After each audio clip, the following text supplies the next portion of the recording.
시시각각 변화하는 세상. 우리의 오늘은 빠른 속도로 흘러가고 있다. 변화의 속도와 다양성만큼 우리는 수많은 과제 속에 살아가고 있다. 때문에 국민들의 삶을 책임지는 정부는 변화에 맞춘 민첩한 대응과 장기적인 토대 마련을 함께 해야 하는 상황. 특히 국내외 경제는 물론 한반도를 둘러싼 외교 문제와 사회 변화에 따른 인구 구조의 변화까지 사방면에서의 역할이 필요한 시점이다. 때문에 변화의 양상을 분석하고 새로운 정책 방향을 제시하는 싱크탱크의 역할도 커지고 있다. 모두가 급격하게 변화를 맞이하는 지금, 우리 모두가 함께 잘 살기 위해 필요한 정책 방향, 국책 연구기관들은 어떻게 대응하고 있을까? 경제인문사회연구회 성경용 이사장을 통해 들어본다.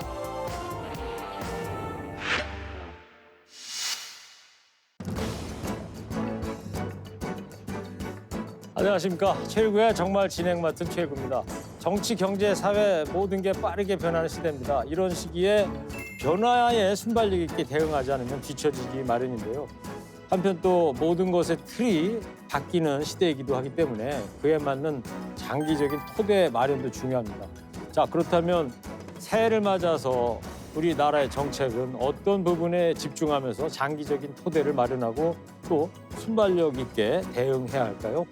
오늘 그래서 이에 대해서 살펴보는 시간을 마련했습니다.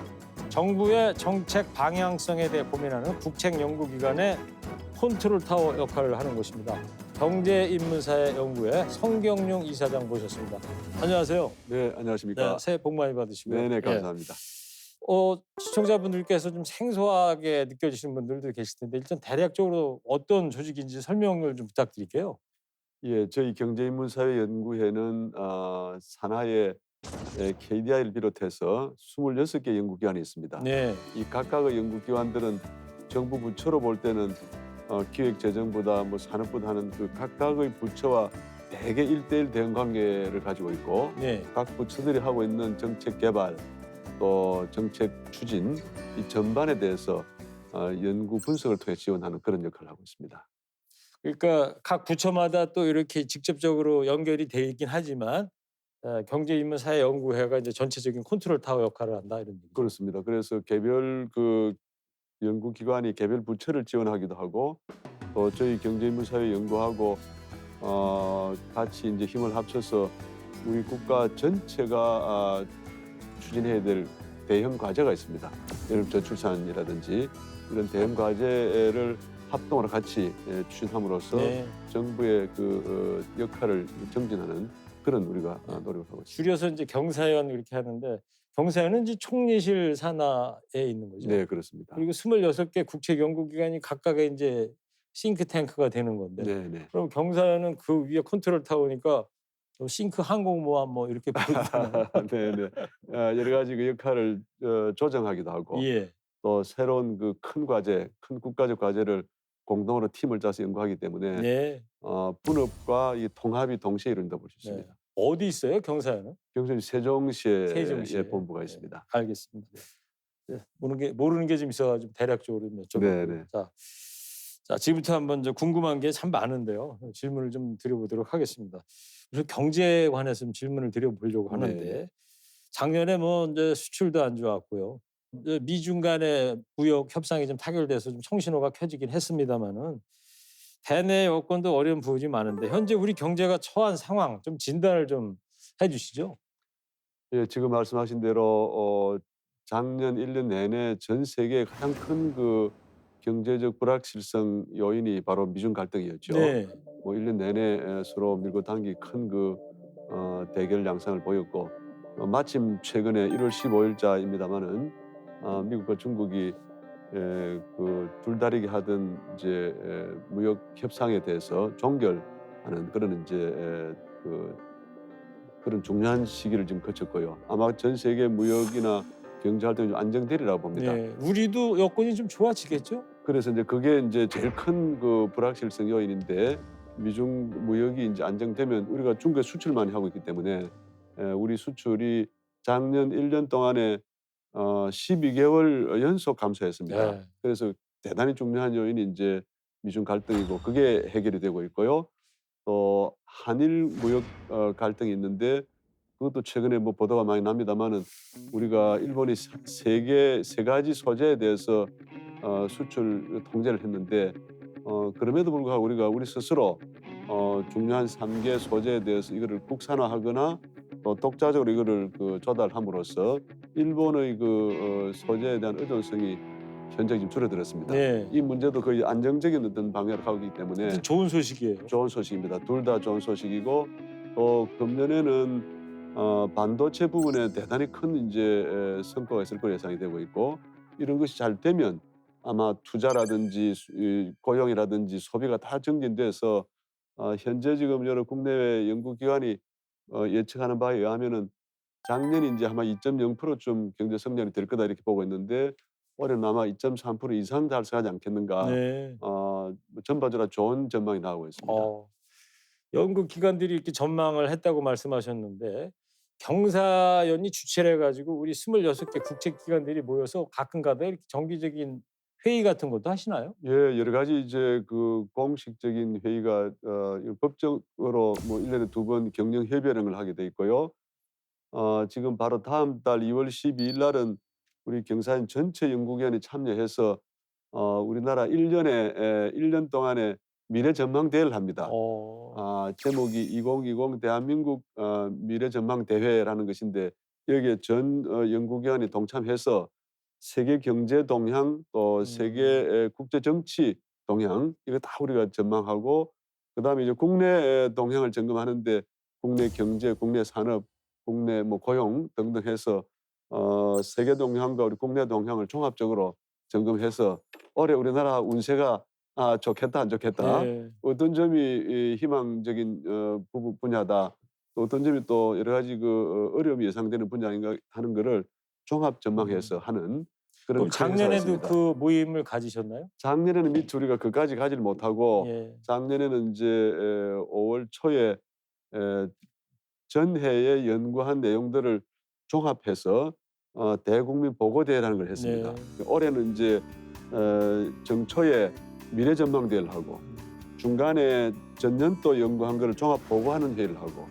연말쯤에는 정부 정책이 이 각 분야별로 얼마나 잘 진행이 됐는지에 대해서 정책을 종합 점검하는 회의를 올 연말에 하면 전 주기에 걸쳐서 정부 정책을 잘하는지 또 결과가 좋은지 또 초기 단계 판단이 잘 맞는지 하는 것들을 종합적으로 점검하고 예. 연구와 정책 결정의 질을 높이기 위한 그런 노력을 할 예. 계획입니다. 우리나라 석학들이 다 총집합하시겠네요. 총집합합니다. 좋은 전망이 좀 나오길 기대를 해보고요. 네네. 다시 좀 돌아와가지고 그 일본 수출 규제 좀 전에도 저 이사장님 말씀해 주셨습니다만 작년에 이제 이게 불거졌는데 대통령 신년사에도 이게 이제 언급이 있었어요. 처음 우려와는 다르게 네. 그래도 좀 무난하게 좀 대응을 해왔다는 거고. 근데 초기에는 그 왜 한일 갈등은 상존하는 문제인데 왜 예측하고 대비하지 못했느냐 정부에서 네. 이런 얘기도 많았는데 앞으로 이런 일이 또 발생한다.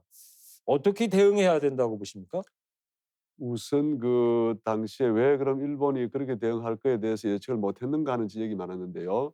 우리가 예측을 충분히 못한 것은 이거는 우리 다 예측이 되는 것이고 일본이 그것을 근거로 중요한 반도체 소재 세 가지를 수출 통제하리라고 하는 것을 예측을 못한 것이죠. 우리 왜냐하면 그거는 연구기관들도 그런 거는 전혀 예측을 못했던 안 했던 그렇습니다. 거예요. 왜냐하면 그거는 서로 이슈가 다른 이슈이고 예. WTO 규범도 어기고 그렇게 하리라는 것은 예상을 못했죠.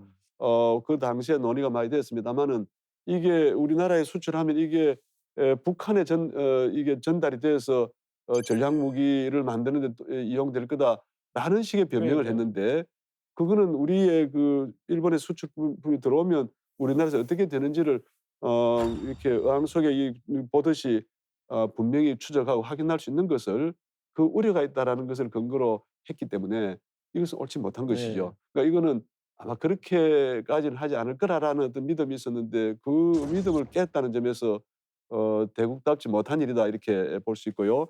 그러나 이 문제가 발생한 직후에는 정부도 신속히 대응했고 또 저희 이 연구회도 산업연구원, 대외경제정책연구원 여러 연구기관들이 같이 연합해서 왜 일본이 이런 행동을 하는가, 그 여파가 어떻게 될 것인가, 어떻게 대응해야 되는가에 대해서 아주 신속하고 조직적으로 대응을 했고 네. 그 시기에 앞으로 이런 문제가 또 발생하면 안 되기 때문에 저희 경제문사의 연구의 차원에서는 별도로 일본을 집중적으로 연구하는 연구 그룹을 만들었습니다.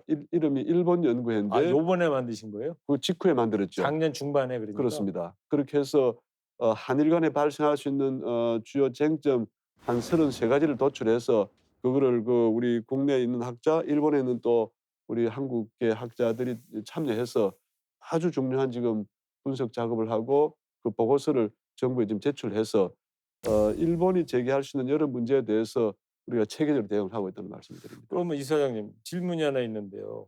그러면 작년에 그 소재 부품 장비 이거 세 가지 말고 예, 33가지라고 말씀하셨어요? 서른 그러니까 일본이 우리한테 다시 도발을 할 수 있는 뭐 그런 것들이 아직도 많이 남아 있다는 건가요? 도발이 가능한 그 요소 이외에 네.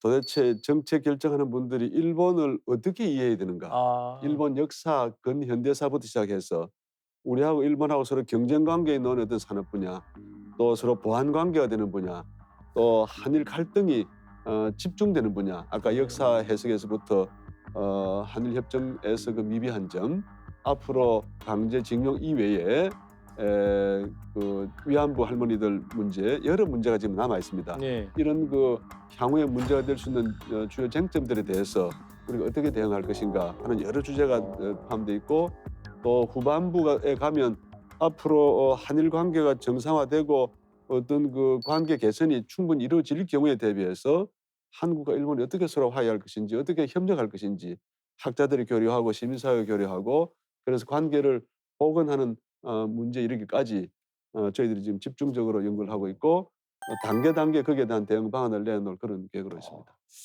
국책연구기관이 그렇게 하시는 거군요. 네, 그렇게 하고 있습니다. 그러니까 청와대나 부처의 공무원들이 사실 그런 연구에 매달릴 시간은 없을 테니까. 네. 아, 국책연구기관에서 그걸 이제 총지휘하는 게 이제 이사장님이 계신 경사연. 네, 이시고. 그렇게 볼 수 있습니다. 그러면은 그렇게 분석하고 주제별로 정리해서 연구한 거를 이쪽 뭐 총리실이나 청와대 쪽에 이렇게 각 부처에 전파를 해 주시나 보죠. 이렇게 대응해라고요? 지금 한 100여 분 주요 정책 결정 라인에 있는 중요한 분들에게는 다 이 자료를 공유하고 있고 앞으로 일본 연구회를 만들어서 대응하는 이게 매우 효과적이고 강력하기 때문에 향후에 중국 연구회 네. 또 미국 연구회 그다음 우리가 지금 동남아 이 신남방 정책이 매우 중요한데 아세안 연구회 또 중동 연구회 이런 식으로 권역별로 우리가 심층적인 최고 전문가를 다 참여시키고 심층적인 분석을 통해서 정부가 중요한 의사결정을 할 때 그 나라의 역사와 문화의 핵심적인 요소, 그 나라의 어떤 그 정책 집단의 어떤 특징, 또 그 나라가 추구하는 어떤 그 중요한 어떤 목표 이런 것들을 충분히 고려한 가운데 최고 수준의 의사결정을 할 수 있도록 지금 만반의 준비를 하고 있습니다. 일본 연구회는 이미 만들어졌고요. 만들어져 있습니다. 앞으로 다른 나라 연구회는 만들어 나갈 네, 계획이시다. 그렇습니다. 이사장님 말씀 들어보니까 옛날에 그 2차 세계대전 태평양전 끝나고요. 네. 미국이 이제 일본에 이제 진주하러 올 때 네. 국화와 칼이라는 그 맞습니다. 책을 썼다는 거 예, 아니에요? 루스 베네딕트. 예, 예, 되게 네. 두꺼운 책인데 네, 막 그런 보고서를 이제 생산을 해내시는 거군요. 그렇습니다. 나라별로 네. 우리가 거기에 대한 기초 자료를 만들고 빠르게 신속하게 지원할 수 있도록 그렇게 하고 있습니다. 지금 이 프로그램 시청하시는 시청자분 중에서 아, 이래서 국책연구기관이 필요하구나. 네, 그렇습니다. 이런 거를 느끼신 분 저부터도 일단 그러니까요. 네. 알겠습니다. 일본 얘기 좀 여기까지 해봤고 자, 이제 미국하고 이란 그 중동 쪽 지금 심상치가 않습니다. 네. 예. 미 이란 이제 갈등이 본격적으로 불거졌고 문제는 중동 정세 불안이라는 게 곧 우리의 이제 살림살이에도 영향을 미치는 건데 어떻게 대응해야 된다고 보십니까? 미국의 드론이 그 솔레이마니라고 예. 하는 그 실제로 이란의 최고 지도자에 속하는 분이죠. 국민적 영웅이라고 그러잖아요. 국제 영웅이기도 하고 아마 이분이 실질적으로는 뭐 2인자라고 알려져 있습니다만은 대통령이 좀 상징적 위치에 있기 때문에 가장 중요한 사람이 이제 사망을 했는데 어쨌든 그 여파가 지금 뭐 그 처음에는 미국을 향해서 분노가 이렇게 그 분출이 되다가 지금은 이란 그 내부를 향해서 지금 진행이 되고 있는데요. 예. 이게 어떻게 진행될지 아직 알 수가 없습니다. 아마 미국 이란의 갈등은 계속 좀 그 고조되고 또 장기화될 가능성이 있고, 미국은 우리 정부에 대해서 파병을 요구하고 있기 때문에 호르무즈요? 예, 그렇습니다. 그래서 매우 어려운 진퇴양난이라 봐야죠. 어느 한쪽의 요구를 다 들을 수도 없고 안 들을 수도 없고 이런 상태이기 때문에 대통령께서도 얼마 전에 이게 우리가 이거를 외면할 수도 없다. 네. 당장 그 지역에 진출한 우리나라 기업과 교민의 문제가 있고 원유 수급의 문제가 있고 하기 때문에 외면할 수도 없고 그렇다고 깊이 개입할 수도 없고 매우 복잡한 고민을 정부가 하고 있으라 봅니다. 저는 그냥 개념적으로 이런 상황에 어떻게 대응할 것인가 할 때 우리가 소극적으로 대응하는 것하고 적극적으로 대응하는 어떤 그 사이의 여러 선택지들을 지혜롭게 검토해서 미국하고의 동맹 관계도 우리가 외면해서도 안 될 것이고, 그렇다고 너무 깊숙이 개입하면 우리 그 교민과 기업의 안전 문제, 그렇죠. 또 원유 이 수급의 문제까지 위협받을 수 있기 때문에 그 어떤 중간 지점에 적절한 길을 택하는 것이 필요하다고 예. 생각합니다. 그러면 이런 상황일 때도 경산이나 국책기관들이 보고서를 만들고 그러나요? 토의도 하고요? 예, 지금은 당장 우리가 그 작업을 해야 되는데 예. 마침 우리 그 연구회에는 외교, 안보, 국방을 다루는 분야에 빠져 있습니다. 아, 그렇군요. 참. 빠져 있는 데다가 경제 인문사회 연구 그렇습니다. 회니까. 우리가 그럼에도 불구하고 중동 연구회를 지금 만들어야 되겠다는 그 생각을 하고 있던 터에 이 문제가 발생해서 예. 제가 조금 더 빨리 움직였더라면 좋았겠다는 생각을 하고 있는데 예. 어쨌든 거기는 또 외교, 안보, 국방 담당하는 또 국제연구원이 따로 바깥에 또 있고 또 그런 정부 부처도 있기 때문에 우선은 판단을 잘 하리라 예. 보고 저희는 준비되는 대로 긴급팀을 구성해서 필요한 지원을 할까 생각하고 네. 있습니다. ASAP 하셔야 돼요. 맞습니다. 그렇습니다. 뭔 말씀인지 아세요? 그렇습니다. as soon as possible. 네네. 이거 젊은 사람들 그 개그인데 다 아시네요. 네네. 그거 ASAP를 또 젊은 사람들이 줄여서 두 글자로 뭐라 그러는지 아세요? 뭐라 합니까? 아삽이래요. 아삽. 아삽. 네네. 자, 중동 문제 연구에도 정말 좀 필요할 것 같고요. 자, 그러면 이란 뭐 일본 쪽도 봤고 중국도 들여다봤고 우리 내부 상황 좀 말씀을 좀 해주시길 바래요. 작년부터 이제 문재인 대통령이 혁신적 포용 국가다 이런 그 아젠다를 이제 제시하고 계신데, 근데 포용, 뭐 포옹이다 이렇게 뭐 안아준다 그거는 좀 알겠는데 포용 그냥 여러 가지 철학적 개념이 들어가 있을 것 같은데 복지를 확장한 건가 이런 생각도 들기도 하고요. 정책 개념에 대해서 국민들이 잘 이해하지 못하면 지지받기도 참 어려울 것 같은데, 자 포용 국가 개념 길게 하지 마시고 짧게 좀 쉽게 좀 설명 좀 해주십시오. 예. 재작년에 문재인 대통령께서 혁신적 포용 국가를 우리 정부의 국가 비전으로 삼겠다 이렇게 이제 하신 다음에 이 정부의 지금 공식적인 어떤 국가 비전이 되어 있습니다. 포용 국가가 무엇이냐? 포용의 의미를 가장 우리가 쉽게 알라 하면 아마도 그 반대되는 개념하고 대비를 하면 되겠죠. 반대 개념이 뭘까요? 반대되는 개념은 배제하는 것입니다. 배척. 하는 것입니다. 그래서 우리가 흔히 우리나라가 이 포용국가의 개념을 받아들이기 전까지는 대개 이제 발전국가라고 하는 그 시기를 지났는데 네. 발전국가는 기본적으로 성장에 모든 걸 올인하는 그런 국가입니다. 목표를 성장에 내걸고 성장을 위해서는 대기업을 키우고 수출 제조업을 키우고 분배는 뒤로 가고 노동자들의 어떤 그 소득이나 뭐 고용이나 이거는 좀 일단 좀 부차적인 과제가 되고 오로지 성장, 대기업 육성 이렇게 된 것이죠. 그러다 네. 보니까 결과적으로 정치에 대한 국민의 참여도 줄어들고 또 고용 면에서도 안정성이 줄어들고 소득 분배에 있어서도 불평등이 늘어나고 네. 결과적으로는 포용이 된 게 아니고 배제가 되는 것이죠. 소수의 어떤 힘있고 어떤 부를 가진 집단은 더 많은 혜택을 보겠지만 네. 다수는 배제가 된 그런 결과가 나타난 것입니다. 1대 99의 사회 뭐 그런 거. 그렇게 볼 수 있습니다. 그래서 우리가 이 시기에 왜 포용을 강조해야 되느냐? 포용은 우선 정치적 측면에서도 국민들이 자신들이 원하는 정부를 만드는데 적극적으로 참여하고 의견을 개진해야 되고 그렇게 함으로써 정치적 포용성이 늘어나는 것이죠. 예. 진정한 국가의 주인이 되는 것이죠. 그렇죠. 경제적 측면에서는 사업할 수 있는 기회나 어떤 고용의 기회나 소득 분배의 기회가 넓어져야지요. 네. 그러면 경제적 포용이 더 확대되는 것입니다. 사회적 측면에서는 교육 기회가 늘어나고 또 생활, 이 사회 보장의 기회가 더 늘어나서 사회적으로 포용이 돼서 국민 모두가 배제되는 것이 아니고 우리의 정치 공동체에 동등하게 참여하고 배분의 기회가 주어지고 또 생활 보장에 그런 기회가 확대되는 것이 포용국가가 추구하는 그런 큰 이상이라 봐야 되겠죠. 네. 이렇게 되면 국민들의 생활이 안정되고 또 그 사업을 할 때도 위험을 감수하고 사업할 수 있는 그런 내가 사업에 실패하더라도 이 사회가 우리나라가 내 기본 생계를 나를 지켜줄 뒷받침할 것이다. 수 있다 하고 되면 이게 혁신의 기반이 되는 것이죠. 예. 그래서 혁신적 포용국가인데 우리가 이걸 좀 두 가지를 분해하면 기본적인 어떤 비전은 포용국가의 비전이 될 것이고 또 두 번째 이거를 보완하는 어떤 또 보완 보충 완성하는 국가 비전은 혁신 국가 이렇게 볼 수 있습니다. 두 가지 이 국가 비전을 잘 보완하면은 저는 우리가 추구할 수 있는 세계 최고의 국가가 될 수 있다 이렇게 보고 멋진 있습니다. 나라 만들 수 있을 것이다. 그렇습니다.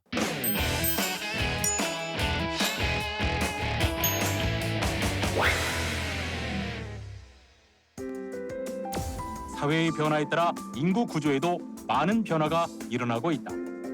최근에 가장 흔히 볼 수 있는 1인 가구도 이 중 하나다. 이런 인구 구조의 변화는 우리 사회에 어떤 영향을 줄까? 국민들은 비혼, 저출산의 확산을 꼽고 있다. 사회의 변화가 출산율에도 영향을 끼치고 있다는 것. 실제로 우리나라는 2001년 이후 약 20년간 초저출산 국가를 지속하고 있다. 특히 저출산과 함께 고령화가 빠르게 진행되면서 2060년이 되면 인구의 절반이 노인이 될 것이라는 예측과 우려가 나오고 있는 상황이다. 이제 우리 사회에서 저출산 고령화는 더 이상 무시할 수 없는 심각한 문제로 여겨지게 됐다. 급속한 저출산과 고령화 현상으로 국가 전체의 경쟁력 약화도 우려되는 상황. 때문에 이에 대응하기 위한 체계적인 지원이 필요하다. 국민들은 가장 문제가 되는 저출산 문제를 막기 위해 양육 부담 완화 정책이 필요하다는 의견이다. 또한 주거비 부담 완화 정책도 주요한 과제로 선택됐다. 보조금 같은 직접적인 금전 지원보다 아이를 낳고 키울 수 있는 환경 마련이 필요하다는 것. 과연 사회 곳곳에 아이들의 웃음소리가 돌아오기 위해 저출산 고령화의 늪에서 빠져나가기 위해 우리에게 필요한 노력은 무엇일까? 저출산, 고령화, 우리 경제 악재가 이제 크게 이제 두 가지 축이라고 보는데 경제, 사회, 정치 전반에 영향을 다 미치고 있지 않습니까? 구체적으로 이 저출산 고령화가 국가 경쟁력에 어느 정도 영향을 미치고 있는 거예요? 단기적으로 보면은 이제 인구가 줄어들기 때문에 우리나라는 지금 통계청의 예측에 의하면 저출산이 돼서 신생아 수는 급격히 줄어듭니다마는 고령자 수가 늘어납니다. 네. 평균 수명이 늘어나기 때문에 베이비 부모 세대가 확 늘어나니까. 지금 거의 다 베이비 부모 세대는 지금 이제 예. 이제 했습니다. 그래서 2028년까지는 전체 인구가 늘어난다고 되어 있습니다. 5,190만까지 인구가 늘어나는데 이 네. 내용을 따져보면 신생아가 2018년에 32만 한 6천 명쯤 태어났고요. 사망자가 29만 한 7천 명쯤 돌아가셨는데 이게 작년 아마 연말에는 이게 비슷하거나 역전됐을 수도 있습니다. 작년에는 신생아 출생 수가 30만 밑으로 그렇게 통계가 나오지 않았어요? 이제 그건 아직 집계하고 있을 아, 텐데요. 그래요? 2019년 자료이기 한 때문에 30만 잡고요, 그러면. 30만 아래로 붕괴됐을 가능성이 있다고 봅니다. 네. 그러니까 신생아나 이 저연령대는 이미 30만 대 초반 중반까지 줄어들어 있고 예. 위에 이제 고령자들 수가 늘어나고 이 평균 수명이 늘어나기 때문에 전체로 보면은 마치 우리 인구가 늘어나는 것처럼 해서 문제가 없어 보입니다만은 노인 세대가 늘어나면은 노인들은 장기간 지금 살아야 되기 때문에 저축도 적고 연금이 안 되는 분들 계시고 해서 노인들 숫자가 늘어나면 소비가 줄어듭니다. 네. 끝까지 이거를 현금을 지갑을 안 집어서 여시니까. 지갑을 열지 않습니다. 그런데 소비를 많이 할 수 있는 계층은 어린이부터 시작해서 이제 40대 초중반까지를 이제 계속 그 소비가 늘어난다 그러는데 이 지금 연령대는 급격히 줄 뿐만 아니라 줄어들고 있고.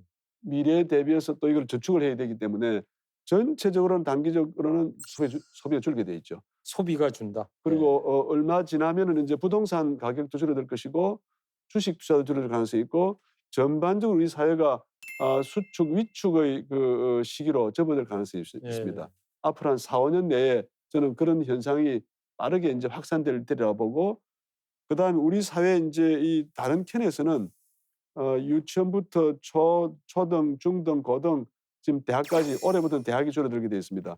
그래서 이미 이 낮은 연령대가 주 고객이 되는 그런 분야는 이미 급격히 이게 지금 축소가 되어 있고요. 그다음에 이제 농촌이 붕괴된다 그러고 지방이 붕괴된다 그러고 이런 현상이 우리 사회에 빠르게 지금 진행이 되고 있어서 아마도 가까운 미래나 이제 중간 단계의 미래를 염두에 둔다면은 가장 우리가 우려하고 또 많은 그 대안을 고민해야 될 영역이 이 저출산 영역이다 이렇게 볼 수 있습니다. 지구의 기후 온난화와 마찬가지로 우리 저출산 고령화 문제가 참 불편한 진실 같습니다. 그렇습니다. 앞으로 4, 5년 뒤면 진짜로 가시화 될 것 같다고요? 네, 저는 그렇게 예상하고 있습니다. 그때가 안 오게 좀 시간을 묶어둘 수 있는 방법은 없을까요? 그러니까 정부가 지금 기획재정부가 이 인구 대책을 위해서 여러 부처랑 지금 아주 그 고민을 많이 하고 이렇게 있는 상태인데 저는 조금 더 이제 근본적인 문제, 예를 들면 젊은 사람들의 역량을 어떻게 키울 것인가.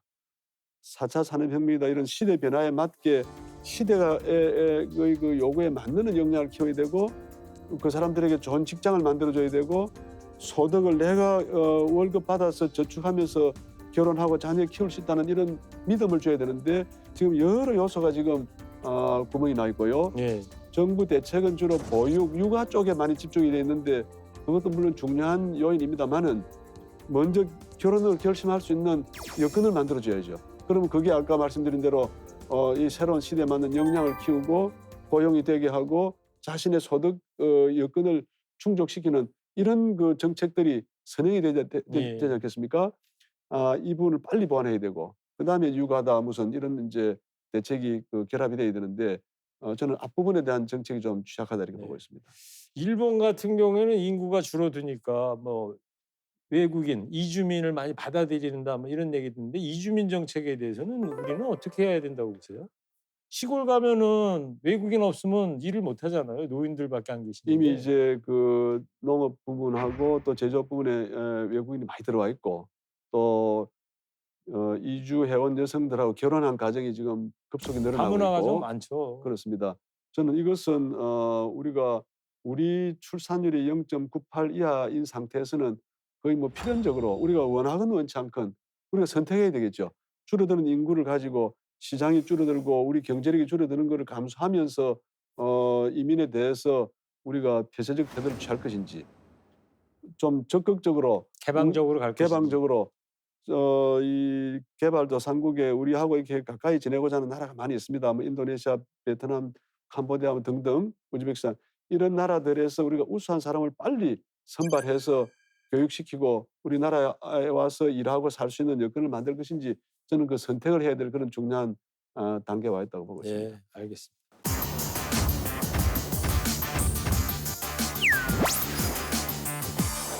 정부가 선택지가 많지 않은 상황이지만은 북미 대화가 지금 교착되고 있고 진도를 내지 못하기 때문에 이제는 우리가 발버둥 나서야 할 때라고 봅니다. 네. 앞으로 그 정치가 우리 사회 문제를 예방하고 해결하고 미래의 어떤 비전을 제시하고 미래를 향해서 이 나라를 이끌어가는 좀 그런 정치가 됐으면 좋겠고요. 예. 사회 영역에 있어서는 다양한 형태의 사회적 대화가 진행이 돼서 함께 손해보는 구조가 아니고 서로 조금씩 양보하고 시간이 가면 갈수록 모두에게 이익이 되는 그런 그 해결책을 찾는 좀 성숙한 시민사회가 되면 좋겠다 그런 생각이 듭니다. 우리 정부에서는 작년에도 계속해서 이제 북미 대화 진전을 인내심을 갖고 이제 지켜보고는 왔는데 얼마 전에 문재인 대통령 신년사를 통해서도 남북 관계 발전을 강조했어요. 올해 남북 관계 변화를 위한 새로운 시도가 조금 있을 것 같아 보이기도 하고요. 뭐 개별적 관광이라든가 이런 이야기들이 나오고 강경화 외교부 장관도 지금 샌프란시스코 갔다 오고 그러는데 어떻게 보십니까? 정부가 선택지가 많지 않은 상황이지만은 북미 대화가 지금 교착되고 있고 진도를 내지 못하기 때문에 이제는 우리가 발버둥 나서야 할 때라고 봅니다. 네, 한미 간의 에, 대화가 충분히 되지 못하면 불신이 생길 수도 있고 그렇죠. 미국이 불편해하는 어떤 단계까지 한국이 어떤 새로운 정책을 시도한다 이렇게 볼 수 있기 때문에 이게 매우 민감하고 어려운 영역이 있다고 네. 생각합니다. 미국과의 문제만 있는 게 아니라 또 국내 정치적으로도 문제가 될 거 아니에요. 국내 정치적으로도 찬반 양면이 너무 예. 갈라져 있고 또 북한은 북한대로 우리가 소극적이라는 데 대해서 불만을 제기하고 있기 때문에 현 시기가 매우 불안정하고 또 위태롭고 또 이 시기에 우리가 수수방관하고 있다가는 역사의 흐름이 우리의 뜻과 다르게 흘러갈 수도 있고 그래서 이제 많은 고민이 있는데 대통령께서도 그 최근에 그 기자들하고 대화하는 가운데 우리가 할 수 있는 일을 하겠다는 뜻을 표명하셨다고 봅니다. 네. 그래서 접경 지역을 우리가 평화적 이용을 위해서 접경 지역에 어떤 협력 사업을 하고 또 그 개별 관광을 허용하고 스포츠 분야의 다양한 어떤 교류 협력을 해서 이거는 이제 저강도 협력 사업인데 이걸 언급하셨고 저는 당연히 이걸 해야 되고 하나를 더 보탠다면은 미국하고 좀 깊은 대화를 나누어서 네.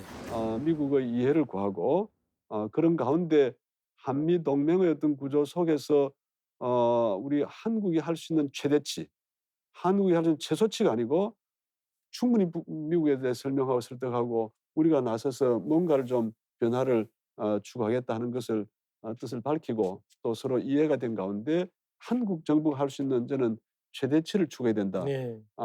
현재대로 방관하고 있다가는 전혀 우리가 원치 않은 어떤 그 결과가 나올 수 있기 때문에 조금 적극적인 행보가 필요하다고 보고 있습니다. 네.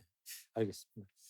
대충 이제 청사진 같은 걸 말씀을 해 주셨는데 그런데 이제 이 남북 관계를 우리가 주도적으로 풀고 나가자면은 조금 전에도 이사님께서 말씀하셨습니다만 이 국내에서 양극단으로 이견이 생긴단 말이죠.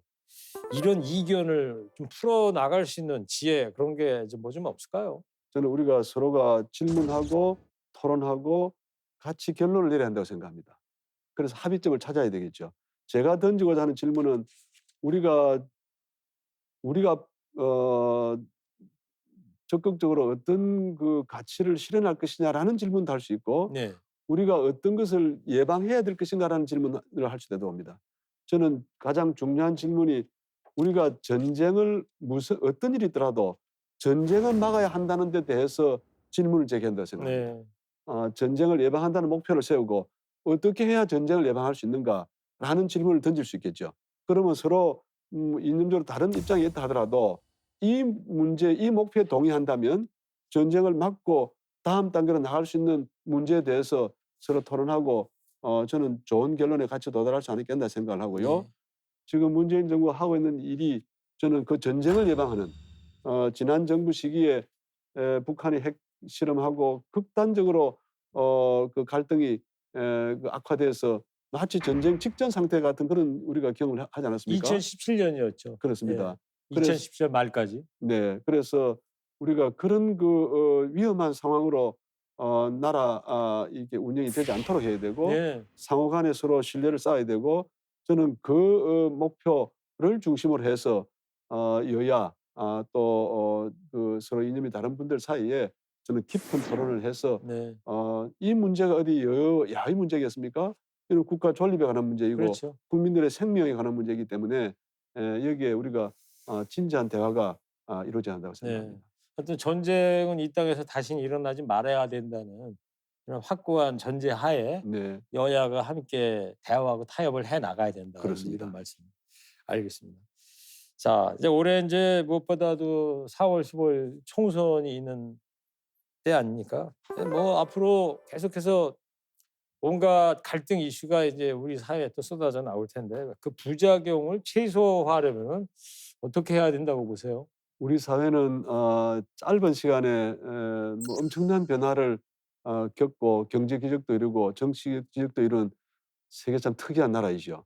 그런데 이게 다 압축혁명 과정을 거쳤는데 그러다 보니까 사회적 갈등이 곳곳에 지금 내재가 돼 있고 뭐 우리가 타다 같은 사례를 보더라도 이 새로운 어떤 신종 사업이 나왔는데 기존의 방식으로 영업하던 분들하고 이해관계 충돌이 생기고 지금 곳곳에 그렇습니다. 문제는 사회 스스로 이런 갈등을 진단하고 같이 살 수 있는 그런 길을 찾는데 매우 준비가 되어 있지 않고 늘 이제 거리에 나와서 주장하고 압력가하고 상대 양보를 요구하고 이렇게 됐기 때문에 갈등이 반복되지 않겠습니까? 그렇죠. 그런가 하면은 이제 정치 영역은 정치가 존재해야 되는 이유는 그런 갈등을 이 발생할 때 그 갈등을 첫째 예방해야 되고 갈등이 발생하면은 양측의 대화를 듣고 토론하게 하고 공동의 좋은 결론을 도출해서 갈등을 푸는 역할을 정치가 해야 되는데 국민이 바라는 것도 정치에 바라는 것도 그거죠. 그렇습니다. 근데 불행하게도 정치권의 갈등이 우리 이 사회 영역의 갈등보다 훨씬 더 강도가 높고 반복적이고 우리가 이 좌절감을 느끼게 이렇게 하고 있기 때문에 매우 지금 불행한 일들이 많이 진행이 되고 있는데 저는 앞으로 그 정치가 우리 사회 문제를 예방하고 해결하고 미래의 어떤 비전을 제시하고 미래를 향해서 이 나라를 이끌어가는 좀 그런 정치가 됐으면 좋겠고요. 네. 사회 영역에 있어서는 다양한 형태의 사회적 대화가 진행이 돼서 함께 싸우고 함께 손해보는 구조가 아니고 서로 조금씩 양보하고 시간이 가면 갈수록 모두에게 이익이 되는 그런 해결책을 찾는 좀 성숙한 시민사회가 되면 좋겠다 그런 생각을 네. 하고 있습니다. 알겠습니다. 자, 지금까지 성경용 경제인문사회연구회 이사장님과 이야기 나눠봤습니다. 오늘 좋은 말씀 잘 들었습니다. 나와주셔서 네. 감사합니다. 네, 감사합니다. 네, 문재인 대통령은 올해 국정 목표를 확실한 변화라고 밝혔습니다. 경제, 사회, 정치 등 모든 면에서 국민이 체감하는 발전된 모습을 보여야 한다는 다짐이겠죠. 정부 정책뿐 아니라 사회 전반에서 확실한 변화를 위한 노력이 진행되기를 기대해 보겠습니다. 저는 다음 시간에 다시 찾아뵙겠습니다. 시청해 주신 여러분 감사합니다.